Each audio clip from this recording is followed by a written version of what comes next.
ಬಾ. ಇನ್ನು ಒಂದು ಮಾತಾಡಿದ್ರ ನನ್ನ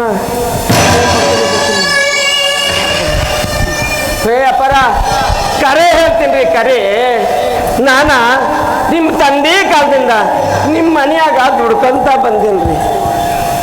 ಅಲ್ರಿ ಅವತ್ತ ನಿಮ್ಮವ್ವ ನಿಮ್ಮನ್ನ ಕುಟು ಹಾಡು ಹೋಗ್ಯಾಳ್ರಿ. ಅವತ್ತ ನೀವಿನ್ನ ಇಟ್ಟಿದ್ರಿ.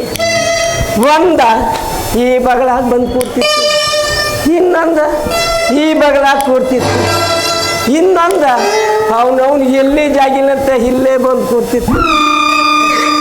ಅಲ್ರಿ ನೀವು ಯಾರ ಮಕ್ಕಳ್ರಿ? ದೊಡ್ಡಪ್ಪ ದೇಸಾಯರ ಮಕ್ಕಳು.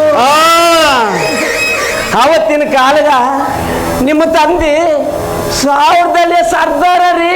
ನಿಜ ನೀನು ಹೇಳ್ತಿರೋದು. ನಿಮ್ಮ ತಂದೆ ಹಾದಿ ಇಟ್ಟು ಅಂಟ ಅಂದ್ರ ಎದುರಿಗೆ ಬರ್ತಿದ್ದು ಹಾವು ಅದು ಈ ದೇಸಾಯಿ ಮನೆ ತಾಕತ್ತು ಅಲ್ರಿ. ಅಂತವನ್ ಮಂತ ಅಂದಾಗ ಹುಟ್ಟಿ ಆ ನಾಡುಗಳು ಮಾಡಿದ ಅವಮಾನನ ಸಹಿಸ್ಕೊಂಡು ನಿಂತಿದ್ರಿ ಅಲ್ರಿ. ಏನು ಬಗಳ್ತಾ ಇದೆಯೋ? ಅಪ್ಪರ ನಿಧಾನಕ್ಕಿರ್ತೀರಿ, ನನ್ನ ಹಾರ್ಟ್ ಭಾಳ ವೀಕ್ ಐತ್ರಿ. ಅಲ್ರಿ ಅಂತವನ್ ಹೊಟ್ಟೆ ಹುಟ್ಟಿ ಆ ನಂಜುಂಡ ನಾಡುಗಳು ಮಾಡಿದ ಅವಮಾನ ಸಹಿಸ್ಕೊಂಡು ನಿಂತಿರಲ್ರಿ. ನೀವು ಯಾವ ಗಂಡಸ್ರಿ? ಮೀಸಿನ ಮೇಲೆ ಮೀಸಿ ಹೊತ್ಕೊಂಡು ಪಂಚಿ ಉಟ್ಕೊಂಡು ನಿಂತಿರಲ್ಲ. ಆ ಪಂಚಿನ ಕಿತ್ತು ಹಾಕದು ಹೆಣ್ಣು ಮಕ್ಕಳು ಸೀರೆ ಉಟ್ಕೊಡ್ರಿ. ಸೀರೆ ಪಿತ್ತ ನೆತ್ತಿಗೇರಿಸ್ಬೇಡ ಕಾರ್ಬಾರಿ. ಅಪ್ಪರ ನಾವೀಗೇನ್ ಮಾಡ್ಬೇಕು? ಹೇಳು. ಏನು ಮಾಡ್ಬೇಕಂತ ಕೇಳ್ತೀರ? ಏನೂ ಮಾಡಬೇಡ್ರಿ.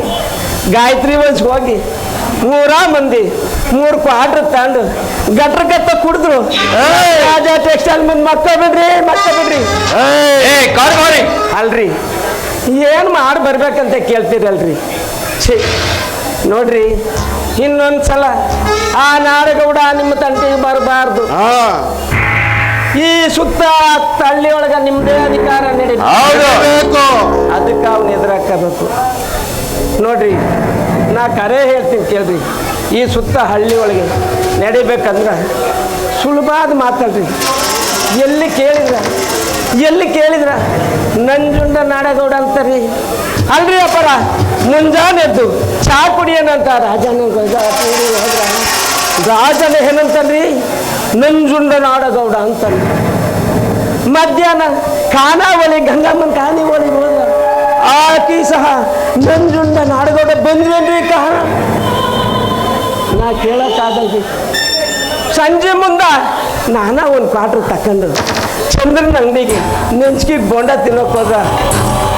ಅವ ಸವಿತ ನಾಡಗೌಡ ಅಂತಂದ್ರಿ. ಅಷ್ಟೇ ಯಾಕ್ರಿ?